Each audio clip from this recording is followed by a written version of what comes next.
Belgachia ভাগাড়ের 250 metric ton কঠিন বর্জ্য পদার্থ আসছে বৈদ্যবাটিতে।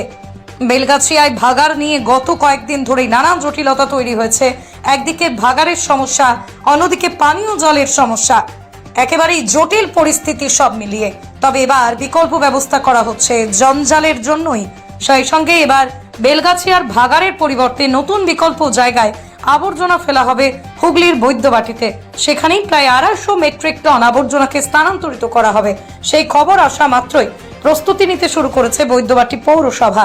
হুগলির বৈদ্যবাটিতে রয়েছে হুগলি জেলার আঞ্চলিক ওয়েস্ট ম্যানেজমেন্ট সিস্টেম, যেখানে শহরের 6টি পৌরসভার কঠিন বর্জ্য পদার্থ থেকে রিসাইক্লিং এর মাধ্যমে বিভিন্ন সার এবং অন্যান্য ব্যবহারযোগ্য জিনিস তৈরি করা হয়।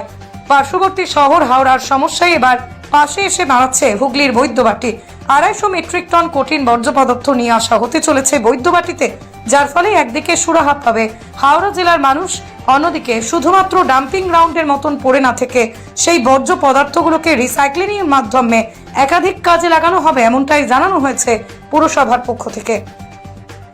এই বিষয়ে বৈদ্যবাটি পুরসভার স্যানিটারি ইন্সপেক্টর তিনি জানান, পুরনগর উন্নয়ন মন্ত্রী ফিরহাদ হাকিমের ঘোষণার পর থেকেই তৎপরতা শুরু হয়ে গিয়েছে বৈদ্যবাটি পৌরসভার সলিড ওয়েস্ট ম্যানেজমেন্ট সিস্টেমে।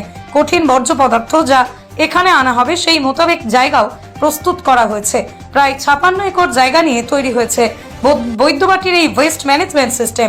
তাদের যা পরিকাঠামো রয়েছে তা দিয়ে তারা প্রস্তুত এই বৃহৎ পরিমাণে আবর্জনাকে রিসাইক্লিং করার জন্য। মাননীয় মন্ত্রী পৌর নগর উন্নয়ন দপ্তর ফিরহাদ হাকিম মহাশয় হাওড়ার বেলগাছিয়ায় যে সমস্যাটা হয়েছে সেই সমস্যাটা নিয়ে একটা আমরা দেখলাম, বিভিন্ন চ্যানেলে দেখতে পেলাম যে উনি একটা সিদ্ধান্ত নিয়েছেন যে বেলগাছিয়ায় যে আবর্জনাটা আছে সেটা কলকাতার ধাপা এবং বৈদ্যবাটিতে আসার কথা, আমাদের এখানে 250 মেট্রিক টন আসার কথা। এখনো পর্যন্ত অফিস অর্ডার আমরা কিছু পাইনি। ওই মন্ত্রী বলেছেন, এটাই আমরা শুনেছি, আমাদের এখানে 250 মেট্রিক টন আসার কথা। এবার এই 250 মেট্রিক টন যে আবর্জনা আসবে এখানে